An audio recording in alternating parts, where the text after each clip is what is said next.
I say just keep it up and keep talking to people and keep reaching out, because no matter what, it means something to someone. And you have to put it out there in order to just see how it affects people.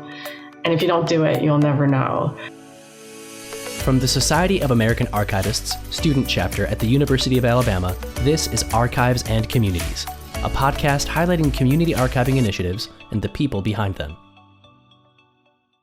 My name is Nick Wantsala, and in today's episode, we'll be speaking with Micki Davis, who is the co-curator and producer of the Pacifica Transmissions Exhibit at the Pacific Island Ethnic Art Museum in Long Beach, California. This exhibit showcases ancestral pieces from the 9 indigenous diaspora Pacifica artists featured in the Pacifica Transmission virtual series. This project is also a learning program which invited indigenous artists in California to visit the archives and develop a transmission geared towards children and families. I was thrilled to speak with Micki about this project, and I think you'll enjoy our discussion. Micki got our conversation started by sharing a bit about her background and proud heritage that led to her creating this exhibit. Ineni hamzu tata hada, ineni hamzu manyanan mami, ineni hamzu manyatlun mami, ineni iman mofat naiguham. Hafade na'an musi Mariquita, Micki Davis, Familian Pileli, Tata Haget, Giza Guahan, Dan Davis, Tata Talmo, Giza Georgia. So I'm beginning in a greeting in my indigenous language, taught to me by a language revivalist and teacher, Jeremy Cepeda. And so in that, I acknowledge the indigenous people of the land I currently occupy, which is the land of the Tongva. I also greeted and gave the utmost praise to all our ancestors, relatives, siblings, loved ones, and those that came before us. And I introduced myself as Mariquita, Micki Davis, and my maternal lineage is Pileli from Haget, Guahan, or Guam. And I was raised by my paternal side by the Davises of Talmo, Georgia, in Gainesville. I didn't say this in the translation, but I just thought that starting with that acknowledgement was a really great way. Well, I just thought it'd be appropriate in speaking about communal memory and maybe my path.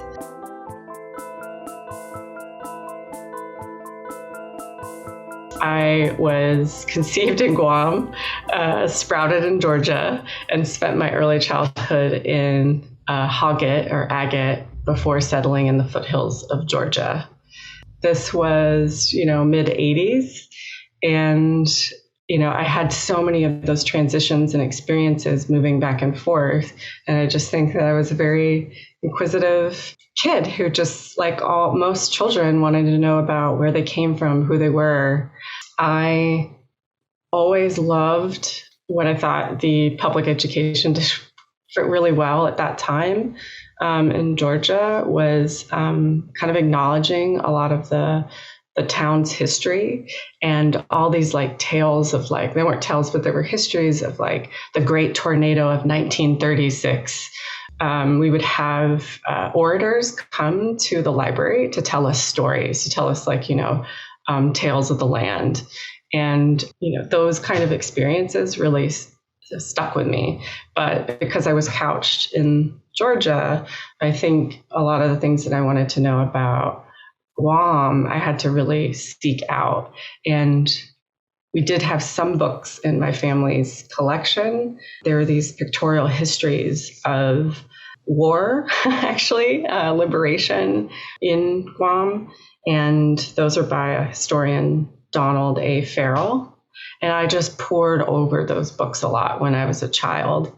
And of course, encyclopedias or whatever, but that kind of limits you to that narrator's perspective. And so I felt I think I wanted some of those stories that the folklorists and the orators who came to the library and would just speak at length. I wanted some of that experience. And also, in my family, we just have really great storytellers. And if you really track it, people hold a lot of memory and experience. Even if it might not be their own, they can speak to generations back. And so I think that's kind of why I'm doing what I do right now, is because I was curious as a child and I just kept wanting to know more. And when the resources weren't there, I think I just figured out, like most people, that you have to you're never going to stop. If you're curious, you just have to keep reaching out and finding the people that can give you the answers.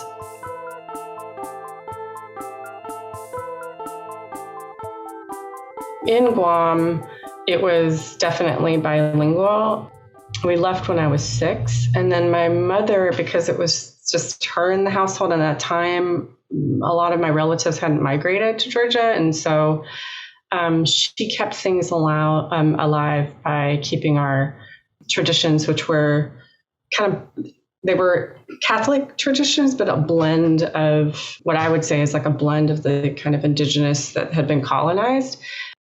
Catholicism really became kind of reservoir for our language, our indigenous language. And I think earlier practices, maybe we weren't dancing in my household, but we were definitely chanting or singing. And so that's how I connected that way during our ceremonies, which happened around saint days and holidays. When I asked Micki about what got her on the path to archiving, she described that while she considers herself an artist rather than an archivist, those two worlds collided for this unique exhibit. I'll just clarify that I'm an artist, and in my practice, I work with my family's archive. And so if you're referring to Pacifica Transmissions, projects came about during the pandemic, and it was through the Pacific Island Ethnic Art Museum in Long Beach. And so that museum is the only museum of its kind in the contiguous U.S. dedicated solely to the Pacific Island peoples of Oceania. And I live in Los Angeles, and I've shown at that museum because the director, her name is Director Fran Lujan, and she's also Chamorro like me, Familian Bitut.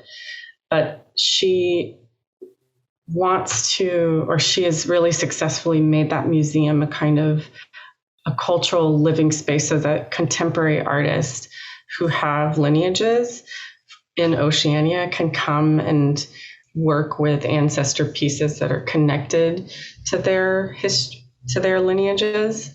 And so she's done a really great job of bringing contemporary artists into the space and supporting us as we, either conduct our research or create. And we kind of have like a family around, they're like a family of artists that are kind of associated with the museum. Pacifica Transmissions was a program that happened during the pandemic. Micki later describes how she came about creating Pacifica Transmissions during the toughest part of the COVID-19 pandemic. Well, there are two things. Maybe I'll return back to the archival work and my own personal work. So Director Lujan has been inviting artists to the museum to curate shows and work with the archive, which contains what we call ancestor pieces in the museum. And prior to the pandemic, she was starting a residency where she was going to invite artists like myself to come on site, and it would be a 1-month residency, and you would be paired with an ancestral object and then create work based on the relationship and the kinship that you have with that piece. And then the pandemic hit. And so I was going to be one of the participating artists, and she found out about this grant and asked me if I could, support her with that. So we wrote a grant to basically transition into an online state, something that could just kind of keep the connection with the community in a time when we were, asked to basically not go out, and not go to the museum. The museum was closed. And so we were successful in acquiring the grant. And what that enabled us to do is continue working with an artist each month. And we would meet online and then organize with the artists, and they would come because the museum was closed. We could invite like one person at a time to come and engage. And they might not be there the whole month, but they would have specific times where they were listening to the piece and engaging with it. And then they would tell the story of their experience at the end of the month for a 30-minute broadcast on Facebook Live, which is now archived. So it's archived on Facebook as well as YouTube. Micki offers some key advice for students who are inspired by the idea of contributing to or creating community-owned spaces in archiving. I'm trying to think if I could think of something practical, but the one place where my mind goes is that I think it can be kind of lonely sometimes because it can be very niche maybe, or you might feel like, why am I doing this? I've got all this stuff now. It's like in my highlights, how am I going to store this? I don't have the resources, but I can say just work piecemeal. If it's write a small grant, do small, take small donations, whatever you can do, just break it up so that it's manageable. And then over time, it'll keep building. I hope that's practical. But I say just keep it up and keep talking to people and keep reaching out, because no matter what, it means something to someone. And you have to put it out there in order to just see how it affects people. And if you don't do it, you'll never know. And even if it's like a handful of people, those are the most important people, because they'll continue the story or safeguarding the stories for that curious kid who wants to start their search and doesn't know where to begin. It's like so vital. And I think this applies to a lot of different things. I also apply it to teaching too, when I'm like teaching to, running a class, and I'm like, no one is listening except so-and-so, oh, they're asleep, but so-and-so is listening. And my husband actually had told me, he's like, just teach to that kid. And I think that is a really valuable lesson, and it could be applied here too. Just teach to that kid, teach to that handful of people. And I think you'll get the energy enough to keep moving on. And I kind of have a real story about this, is that in 2018, our family in Guam was evicted from the family home. So, that was just brutal. It was so traumatic. And they had to get out in like a really short amount of time. And I was like, my cousins were there, but like my mom and my aunt we thought they couldn't come out. And so it was like the oldest cousins kind of dealing with this like really big rupture. And I flew out, and we just had a certain amount of time that we had to get things done. And it was just like a massive, like a house that had like 5, just so many generations, so much stuff. But we broke it down, and we just said, okay, you take care of the clothes. I'm going to take care of the photos. And we really had to physically compartmentalize. We prioritized, and then we compartmentalized. And I have to say that even though I didn't, some of that stuff I processed, but I just had like literally, how many bins did I have? 2 big like tubs that we got from like Home Depot that we just filled with the pictures or some of the objects from my grandmother and grandfather's collection of these altars.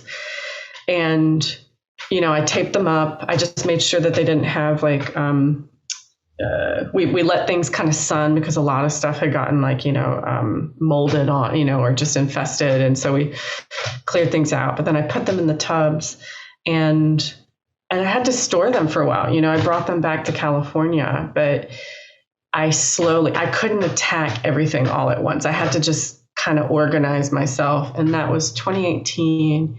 And it was only this year that I started putting them in binders, so it's like, it's been one thing at a time. And I was extremely overwhelmed, but we all knew that we just had to take it, like you said, one day at a time and just forgive ourselves and just be like, they're going to live in this bin for a little while. Then I'm going to open the lid and I'm going to take out a small section and I'm going to transfer it, and we just had to work kind of piecemeal.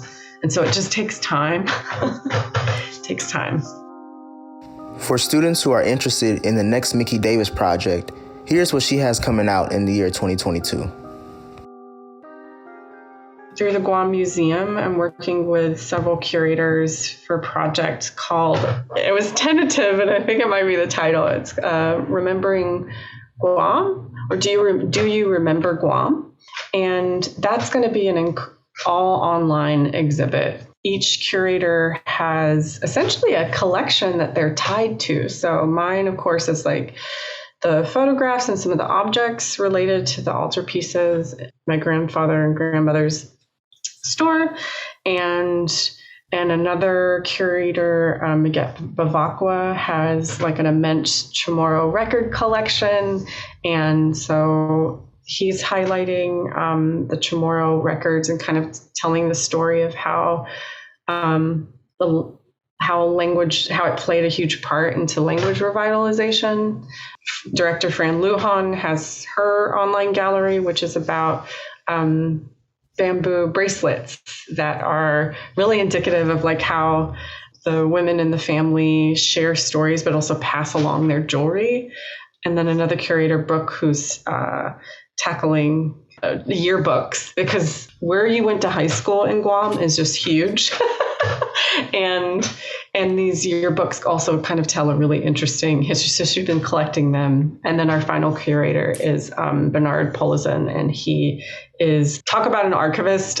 He was a government employee, but then he's dedicated his life to the Chamorro census, which is also it dates back to like Spanish colonial times. And he has basically found a way to digitize it and make it accessible. All that information is just very, I've had aunts who go searching for it and they get confused. It's confusing when you come back to it. And he has like an online database, and he's just been basically making that data and knowledge about your lineage really relatable and searchable. It's a huge project, but it's all going to be online, and we're really excited about it. As I wrap up today's episode, I want to give a big thank you to Micki Davis of the Pacifica Transmissions Project for her time, and I want to thank you all for tuning in to our discussion. This was an episode of Archives and Communities, the official podcast of the SAA Student Chapter at the University of Alabama. Music by Scanglobe and Scott Holmes. Opinions expressed in this podcast are not reflective of any particular institution. Thank you for listening, and join us again next time.